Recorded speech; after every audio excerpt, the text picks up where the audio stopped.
परम शांति।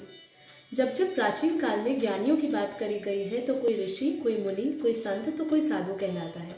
अलग अलग उपाधियों में अंतर क्या है वो आज हमने लाइव मेडिटेशन में समझा। देखिए, ऋषि कौन है? ऋषि वो है जो वर्षों की तप के उपरांत आध्यात्मिक चेतना को जागृत कर पाते हैं, जो ज्ञान दृष्ट कहलाते हैं।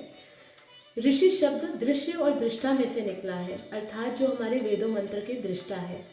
मुनि का अर्थ क्या है? मुनि कौन कहलाते हैं?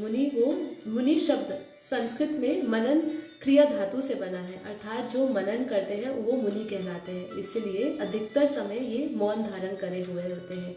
भगवत गीता में मुनियों के बारे में ये कहा गया है कि जिनका चित्त दुख में उद्विग्न ना हो, जो सुख की इच्छा ना करे, जो राग, ईर्ष्या और क्रोध से रहित हो, ऐसे संतों को मुनि कहा गया है। अब ये संत कौन होते हैं? संत संतुलन शब्द से निकला है, जिसका अर्थ ये है कि जो समाज और अध्यात्म में संतुलन बनाए रखने में सक्षम है, जो समाज का परित्याग किए बिना सत्य का आचरण करते हैं।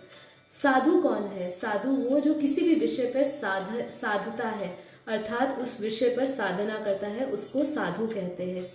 साधु के बारे में ये भी कहा जाता है कि वो आत्मदशा साधे होते हैं, अर्थात जो संसार की दशा को से मुक्त होके आत्मा को साधते हैं। परम शांति।